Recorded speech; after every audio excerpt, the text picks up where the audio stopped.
K സുധാകരന്റെ KPCC president സ്ഥാനം തെറിക്കുമോ എന്ന കാര്യം കേരളത്തിൽ അടുത്ത കാലത്ത് സജീവ ചർച്ചയായി മാറിയിട്ടുണ്ട്.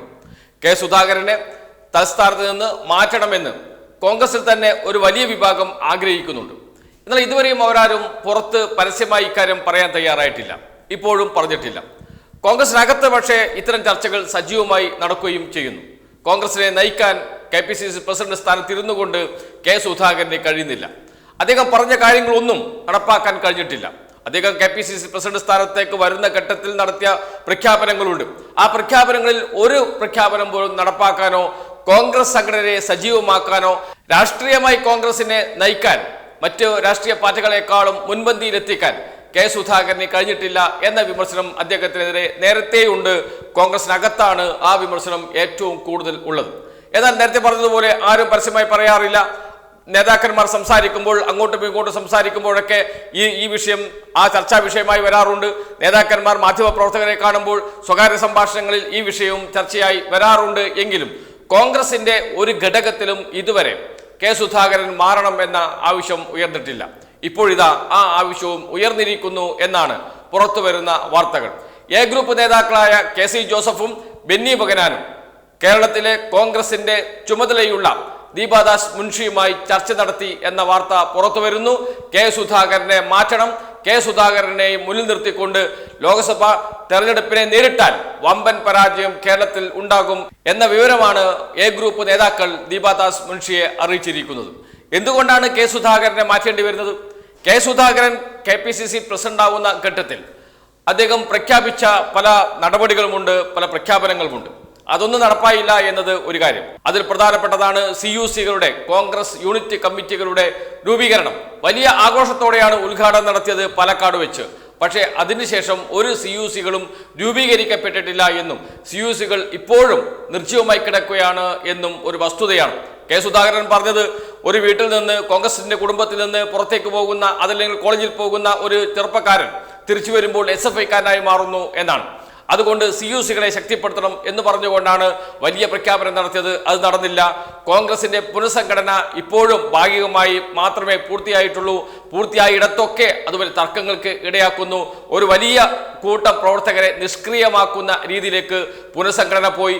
എ ഗ്രൂപ്പിനെ പൂർണ്ണമായും അവഗണിച്ചുകൊണ്ടുള്ള പുനഃസംഘടനയാണ് നടന്നത്. അതുകൊണ്ട് തന്നെ എ ഗ്രൂപ്പ് കേരളത്തിലെ പ്രബലമായ ഗ്രൂപ്പുകളിൽ ഒന്നാണ്, കോൺഗ്രസിനകത്തെ പ്രബലമായ ഗ്രൂപ്പുകളിൽ ഒന്നാണ് എ ഗ്രൂപ്പ്. ഉമ്മൻചാണ്ടിയുടെ മരണത്തിന് ശേഷം എ ഗ്രൂപ്പ് സജീവമല്ല എന്ന അഭിപ്രായമൊക്കെ ഉയർന്നു വരുന്നുണ്ട്. എന്നാൽ ആ എ ഗ്രൂപ്പിനെ പുനഃസംഘടിപ്പിക്കാൻ ബെന്നി ബെഹനാനും KC ജോസഫും ഒക്കെ ശ്രമം നടത്തിക്കൊണ്ടിരിക്കുന്നു. അതിന്റെ ഭാഗമായിട്ട് കൂടിയാണ് ഇപ്പോൾ ദീപാദാസ് മുൻഷിയെ കണ്ട് ഈ ആവശ്യം ഉന്നയിച്ചിരിക്കുന്നത്. കേരളത്തിലെ എ ഗ്രൂപ്പ് ശക്തമാണ്, എ ഗ്രൂപ്പിനെ പൂർണ്ണമായും അവഗണിക്കുന്നു, പുനഃസംഘടനയിൽ എ ഗ്രൂപ്പിന് വേണ്ടത്ര പ്രാതിനിധ്യം നൽകിയില്ല തുടങ്ങിയ കാര്യങ്ങൾ കൃത്യമായും ദീപാദാസ് മുൻഷിയെ ബോധ്യപ്പെടുത്താൻ കോൺഗ്രസ് നേതാക്കൾക്ക്, എ ഗ്രൂപ്പ് നേതാക്കൾക്ക് കഴിഞ്ഞു എന്നാണ് വിവരം. മറ്റൊന്ന് കെ സുധാകരന്റെ പ്രസ്താവനകളാണ്. എപ്പോഴും കോൺഗ്രസിനെ പ്രതിക്കൂട്ടിലാക്കുന്ന പ്രസ്താവനകൾ നടത്തി അദ്ദേഹം ഒരു ന്യൂനപക്ഷ വിരുദ്ധ പ്രതിച്ഛായ ഉണ്ടാക്കിയിട്ടുണ്ട്. ഒരു BJP അനുഭാവിയാണ് എന്ന തോന്നൽ ഉണ്ടാക്കിയിട്ടുണ്ട്. അത് കോൺഗ്രസിന് വലിയ തോതിൽ ദോഷം ചെയ്യും അടുത്ത തെരഞ്ഞെടുപ്പിൽ എന്ന കാര്യമാണ് ദീപാദാസ് മുൻഷിക്ക് മുമ്പാകെ എ ഗ്രൂപ്പ് വെച്ചിരിക്കുന്നത്. അതിൽ പ്രധാനമായും അദ്ദേഹം പറഞ്ഞ കാര്യങ്ങളുണ്ട് നമ്മുടെ മുന്നിൽ. എനിക്ക് തോന്നുമ്പോൾ ഞാൻ BJPയിലേക്ക് പോകും എന്ന് പറഞ്ഞ പ്രസ്താവന, കണ്ണൂരിൽ RSS ശാഖകൾക്ക് സംരക്ഷണം നൽകിയിട്ടുണ്ട് എന്ന് പറഞ്ഞ പ്രസ്താവന, അതിനുശേഷം ഏറ്റവും ഒടുവിൽ സംഘപരിവാറുകാരെ, RSSകാരെ, BJPക്കാരെ സെനറ്റിലേക്ക്, സർവകലാശാല സെനറ്റുകളിലേക്ക് നോമിനേറ്റ് ചെയ്താൽ എന്താ പ്രശ്നം, അർഹതയുണ്ടെങ്കിൽ അവർക്ക് വരാമല്ലോ എന്ന് പറഞ്ഞതുവരെയുള്ള പ്രസ്താവനകൾ ന്യൂനപക്ഷങ്ങൾക്കിടയിൽ വലിയ തോതിൽ കോൺഗ്രസിനെ സംബന്ധിച്ചിടത്തോളം അവമതിപ്പ് ഉണ്ടാക്കിയിട്ടുണ്ട് എന്നും അതുകൊണ്ട് ആ സ്ഥാനത്ത് കെ സുധാകരൻ തുടരാൻ പാടില്ല എന്ന ആവശ്യമാണ് എ ഗ്രൂപ്പ് മുന്നോട്ട് വെച്ചിരിക്കുന്നത്, ദീപാദാസ് മുൻഷിക്ക് മുമ്പാകെ വെച്ചിരിക്കുന്നത്. ഏതായാലും ഒരു കാര്യം ഉറപ്പാണ്, അദ്ദേഹം ഇപ്പോൾ 31-ാം തീയതി നാളെ അമേരിക്കയിലേക്ക് ചികിത്സയ്ക്ക് പോകുകയാണ്. ആ സമയത്ത് ഇന്നാണ് യോഗം വിളിച്ചിരിക്കുന്നത്. നിർവാഹക സമിതി യോഗം ഇന്ന് ചേരുകയാണ്. ആ നിർവാഹക സമിതി യോഗത്തിൽ അദ്ദേഹം അവധി അപേക്ഷ നൽകും. ആ അപേക്ഷ പരിഗണിക്കുന്ന ഘട്ടത്തിൽ ഒരു പകരം സംവിധാനം വേണം, ഒരു താൽക്കാലിക പ്രസിഡന്റിനെ എങ്കിൽ നിയമിക്കണം എന്ന ആവശ്യമാണ് എ ഗ്രൂപ്പ് മുന്നോട്ട് വെക്കുക. എ ഗ്രൂപ്പാണ് ഈ ആവശ്യം മുന്നോട്ട് വെക്കുക എങ്കിലും കോൺഗ്രസിലെ എല്ലാ നേതാക്കന്മാർക്കും ആ അഭിപ്രായമുണ്ട് എന്ന വിവരം പുറത്തു വന്നിട്ടുണ്ട്. അങ്ങനെയാണെങ്കിൽ പകരം ഒരു KPCC പ്രസിഡന്റ്, താൽക്കാലിക KPCC പ്രസിഡന്റ് വരും. കെ സുധാകരന്റെ ചികിത്സ കഴിയുന്നതുവരെ KPCC പ്രസിഡന്റ് ആയി താൽക്കാലികമായി മറ്റൊരാൾ തുടരാനാണ് സാധ്യത. എന്ന് വെച്ചാൽ അടുത്ത ലോക്സഭാ തെരഞ്ഞെടുപ്പ് വരെ KPCC പ്രസിഡന്റ് സ്ഥാനത്ത് നിന്ന് കെ സുധാകരൻ മാറി നിൽക്കാൻ സാധ്യതയുണ്ട് എന്നതാണ് പുതിയ വാർത്തകൾ. അങ്ങനെയാണെങ്കിൽ കോൺഗ്രസിനെ സജീവമാക്കാൻ കഴിയും, കോൺഗ്രസിനെ ശരിയായ ദിശയിൽ മുന്നോട്ട് കൊണ്ടുപോകാൻ കഴിയും എന്ന വാദവും ഉയർന്നു വരും. അതോടൊപ്പം തന്നെ കേരളത്തിലെ കോൺഗ്രസിനെ സംബന്ധിച്ചിടത്തോളം ഇപ്പോൾ സാമുദായിക പ്രാതിനിധ്യം കൃത്യമായി പാലിക്കാൻ കഴിയുന്നില്ല. KPCC പ്രസിഡന്റ് ഒരു സമുദായത്തിൽപ്പെട്ട ആളായി വരുമ്പോൾ പ്രതിപക്ഷ നേതാവ് മറ്റൊരു സമുദായത്തിൽപ്പെട്ട ആളായിരിക്കും എന്ന രീതിയിൽ വരാറുണ്ട്. അതോടൊപ്പം തന്നെ UDF കൺവീനർ മറ്റൊരു സമുദായത്തിൽപ്പെട്ട ആളാകും.